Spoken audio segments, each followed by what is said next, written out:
Halo semua, bagaimana kabarnya? Kembali lagi bersama saya, Okawai, yang membahas seputar perwibuan. Kali ini melanjutkan volume 15 light novel Kumo desu Kananika. Spesial di video ini, saya akan menyebutkan para cast dengan sebutan nama asli mereka di Jepang, khususnya para reinkarnator. Oke, tanpa banyak intro, langsung aja ke video. Jika kalian suka dengan konten ini, silahkan subscribe aja kan. Terima kasih. Sebelumnya, White atau Shiraori atau Wakaba sudah memberitahukan kepada reinkarnator tentang kebenaran yang ada pada dunia isekai dan yang pasti tidak bisa kembali ke bumi. Kemudian setelah Wakaba, Sophia atau Negishi, dan Wrath atau Kyoya meninggalkan para reinkarnator. Udara di sekeliling para reinkarnator menjadi sunyi, terutama pada Kudo, sang ketua kelas. Dia ingin sekali kembali ke Jepang dan juga para reinkarnator lainnya. Namun Faye atau Shinohara yang tahu bahwa Kusama adalah kelompok dari Wakaba, dia mulai bertanya kepada Kusama tentang bagaimana cara agar bisa kembali ke bumi. Kusama menjawab bahwa dirinya tidak tahu tentang hal itu. Sempat terjadi kerusuhan antara Kudo dengan Tagawa, di mana Kudo secara terang-terangan berbicara mengenai kehidupan Tagawa sebagai petualang yang enak dan nyaman layaknya pada game maupun anime. Akan tetapi Tagawa yang pada saat itu emosi mulai berkelahi dengan Kudo. Shun atau Yamada yang pada saat itu akan menghentikan mereka berdua. Sayangnya Tagawa sudah kembali tenang setelah kepala Kudo mengeluarkan darah. Kudo meminta maaf kepada Tagawa yang sudah kelewatan dalam berbicara mengenai kedua orang tua Tagawa di dunia isekai. Kemudian Tagawa meninggalkan Kudo. Di samping itu, Kudo yang menyadari perkataan dari Negishi tentang memilih kehidupan di masa depan, Kudo mulai berbicara bahwa mereka semua sudah mati dan hidup kembali. Meskipun bisa kembali ke Jepang, tapi mereka tidak akan ada tempat untuk di sana. Yamada mulai berkata tanpa dia sadari, yaitu mengikuti jalan Julius yang sudah tidak bisa ia lakukan. Perkataan itu terdengar jelas oleh seseorang yang baru saja masuk ke rumah pohon. Orang itu adalah Hugo atau Natsume. Shinohara dan Yamada yang tahu tentang Natsume yang telah mencuci otak Katia atau Oshima dan keluarga Yamada, mereka berdua langsung masuk ke posisi siaga. Akan tetapi Natsume yang sudah tobat, dia sudah tahu bahwa dirinya hanyalah umpan atau pemeran pion bagi bangsa iblis. Shinohara yang sebelumnya menyukai Natsume di Jepang, dia tahu bahwa Natsume adalah orang yang baik, namun di dunia isekai, hal baik akan kalah dengan hal kekuatan. Natsume berada di pihak yang lemah, oleh sebab itu Natsume bisa dengan mudah dikendalikan. Perkataan dari Shinohara sempat membuat Yamada melepaskan siaganya dan mulai menerima Natsume untuk masuk ke party reinkarnator. Akan tetapi Yamada mulai mengingat perkataan dari Kyoya tentang membunuh atau dibunuh. Hal itu sempat membuatnya berselisih dengan Natsume.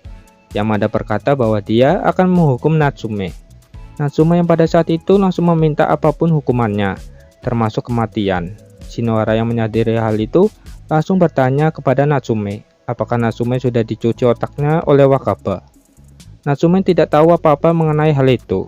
Kemudian Yamada menghampiri Natsume dan memukul perutnya. Pukulan Yamada sangat keras hingga membuat Natsume terjatuh di lantai.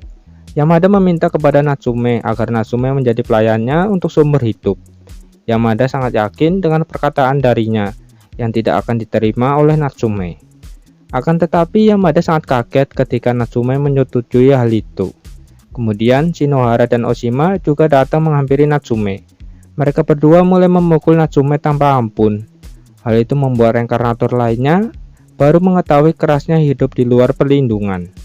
Yamada yang mengingat bahwa Yuri atau HCP dan adiknya bernama Shu sudah dicuci otak oleh Natsume. Yamada bertanya mengenai hal itu. Sayangnya Natsume memberitahukan kebenarannya bahwa dirinya tidak pernah mencuci otak Shu tanpa persetujuan dari Shu. Yamada sangat terkejut mendengar penjelasan dari Natsume. Natsume juga berkata bahwa ia hanya mengikuti instruksi dari Wakaba. Yamada mulai berkata di pikirannya, jika yang dikatakan Natsume itu benar, berarti Wakaba hanya membalas budi setelah dia membunuh kakakku. Dia pasti tahu bahwa aku adalah pahlawan selanjutnya. Oshima yang pada saat itu mulai meyakinkan Natsume kembali tentang Wakaba yang sudah mencuci otaknya. Namun sekali lagi Natsume tidak tahu tentang hal itu. Hal yang menarik diungkapkan oleh Natsume. Dia menjelaskan tentang kekuatan skill 7 dosa besar dan 7 kebajikan, di mana setiap pengguna skill ini memiliki kunci. Natsume sudah memberikan kuncinya kepada Wakaba. Bahkan Yamada sang pahlawan tidak tahu akan hal itu. Natsume juga menjelaskan alasan Hasebe mengikuti jalan Wakaba, yaitu peran penting tentang kunci. Di agama firman Tuhan, orang yang memiliki skill 7 kebajikan akan diambil kuncinya. Oleh sebab itu Hasebe mengikuti Wakaba setelah mendengar langsung tentang kunci dari mulut Wakaba. Natsume juga menjelaskan mengenai dosa orang yang sudah mengambil dan menggunakan energi MA yang sangat banyak, hingga membuat dunia isekai mulai hancur. Yamada bingung karena semua hal itu tidak diketahui olehnya. Akhirnya Yamada kembali ke ruangannya dan berharap bisa bertemu dengan Wakaba di hari esok. Di sisi lain, Shiraori yang sangat kesal kepada Sophia karena menjelaskan secara membabi buta atau terang-terangan tanpa ampun kepada reinkarnator. Shiraori mulai mengikat Sophia dan juga Urat, yang secara tidak langsung tidak menghentikan Sophia dalam acara pidato barusan. Urat sempat meminta ampun kepada Shiraori bahwa Sophia tidak bersalah dan ucapan Sophia ada benarnya. Namun Shiraori yang sedang kesal seperti datang bulan, Shiraori mulai melihat Urat dengan mata indahnya. Urat yang pada saat itu merasa ketakutan melihat mata indah Shiraori. Alhasil, wanita selalu benar dan Urat pun akhirnya menyerah. Singkat cerita, mereka dibawa ke dalam UFO. Di sana sudah ada Ariel yang menunggu kedatangan mereka.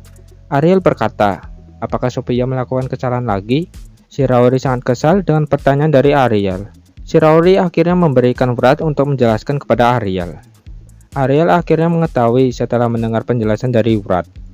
Ariel berkata, iya, Sophia memang salah, tapi yang patut disalahkan yaitu kau White, karena tidak menjelaskan secara detail kepada temanmu. Shiraori tidak menerima pernyataan tersebut. Ketika mereka semua sedang asik mengobrol, tiba-tiba layar monitor yang ada di tempat mereka mulai aktif dan mengeluarkan teks peringatan. Ariel melihat ke arah monitor tersebut. Shiraori, Sophia, dan Urat juga melihat ke arah monitor. Setelah beberapa saat, muka Ariel menunjukkan serius dan memberitahukan bahwa energi MA sepenuhnya berkurang secara drastis. Di monitor itu juga menunjukkan buku diari tentang Potima semasa hidupnya. Mereka terus membaca diari tersebut hingga pesan penting akhirnya muncul. Di dalam buku diari Potimas tertulis bahwa Potimas sangat kaget mendengar pahlawan dan Raja Iblis sebelumnya bekerja sama. Catatan itu terlintas di pikiran Shiraori bahwa insiden itu adalah di mana semua teman kelasnya mati terkena serangan laser. Ariel yang membaca itu sama terkejutnya karena yang dia tahu kejadian tersebut adalah ulah dari Potimas. Shiraori yang sadar bahwa Potimas tidak akan tahu lokasi T atau Wakaba yang asli berada di Jepang, satu-satunya yang terlintas di pikiran Shiraori dan Ariel adalah Guli Distodis. Tanpa basa-basi, Guli Distodis yang berada satu ruangan dengan mereka akhirnya menerima pukulan telak dari Raja Iblis Ariel. Ariel sangat marah kepada Guli dan memukulnya hingga terjatuh. Urat yang melihat hal itu berusaha menghentikan Ariel. Ariel berusaha memberontak, tapi kekuatan Urat saat ini jauh melebihi Ariel. Ariel sudah kehilangan sebagian kekuatannya saat melawan Potimas. Pada saat ini, Ariel hanyalah gadis kecil cantik yang tidak bisa berbuat apa-apa. Kemudian, Shiraori mulai membaca isi lanjutan diari Potimas. Isi tersebut bertuliskan, "Saya, Potimas. Hari ini sering terjadi gempa dan mengakibatkan berkurangnya energi MA yang sangat banyak. Saya, Potimas. Hari ini saya mendapat info tentang pahlawan telah mati dan digantikan oleh pahlawan bernama Julius. Ini sangat aneh. Saya, Potimas. Hari ini saya yakin bahwa Raja Iblis sudah bekerja sama dengan pahlawan dan gagal dalam membunuh Guli.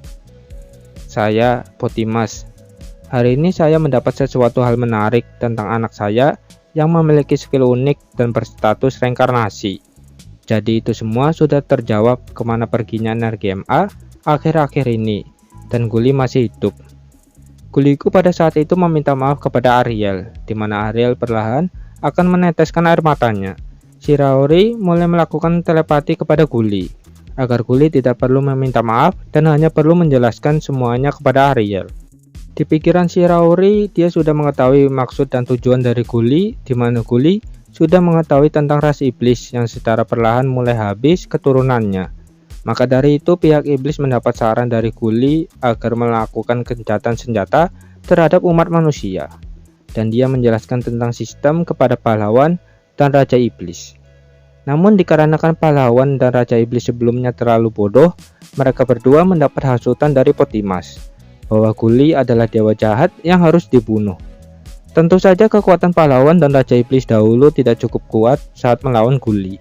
Tapi berkat sistem yang dibuat di mana pahlawan akan lebih kuat dari Raja Iblis dan akan lebih kuat lagi jika melawan dewa administrator, hasilnya mereka berdua bekerja sama dan menyerang Gully dengan sinar laser yang sangat kuat, hingga mengakibatkan banyak energi MA terkuras habis.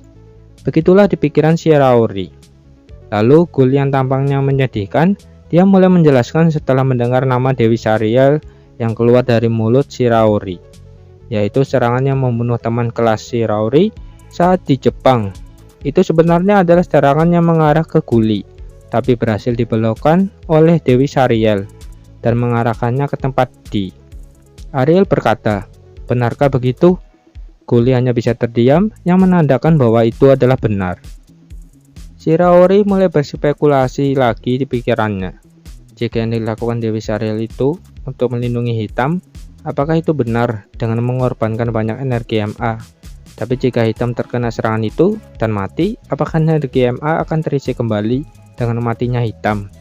Tapi ada Shippo yang menjadi kanker di dunia ini. Aku tidak mengerti jalan pikiran Dewi Sariel. Apakah rute membasmi Shippo adalah rute yang benar? Shiraori mulai melihat ke arah Gully yang tampaknya sedang menyesal akibat kesalahan Gully yang menyebabkan Sophia, Brad, Shiraori, serta teman kelasnya harus mati. Shiraori berkata, "Kamu tidak buruk." Gully menjawab, "Tidak, aku benar-benar jahat tentang hal ini." Shiraori berkata, "Kalau begitu, lakukan dengan menebus dosa yang sudah kau lakukan." Akhirnya Gully menerima saran dari Shiraori. Shin berpindah pada Tagawa Kunihiko. Dia yang sebelumnya sangat kesal kepada Kudo, dia akhirnya menemui Asaka Kushitani. Tagawa yang pada saat itu sudah mengetahui kebenaran dari mulut Shiraori. Akhirnya dia ingin sekali mengetahui alasan desanya dihancurkan. Oleh sebab itu dia mengajak Asaka agar bertemu dengan Merah Sopis. Singkat cerita, mereka berhasil bertemu dengan Merah. Mereka semua saling memperkenalkan diri. Kemudian Tagawa langsung bertanya mengenai desa mereka yang menjadi korban. Akhirnya Merah mau menjelaskan kepada Tagawa dan Asaka. Merah memberitahukan bahwa itu semua demi Okachan, yaitu gurunya. Di sisi iblis, desa yang ditinggal oleh Tagawa dan Asaka merupakan desa yang akan membunuh siapapun. Maka dari itu, Merah mendapat perintah untuk menghabisi semua warga desa tersebut, kecuali Tagawa dan Asaka. Penjelasan Merah membuat Tagawa terkejut, sedangkan Asaka tetap tenang dan diam. Lalu Tagawa bertanya tentang Okachan.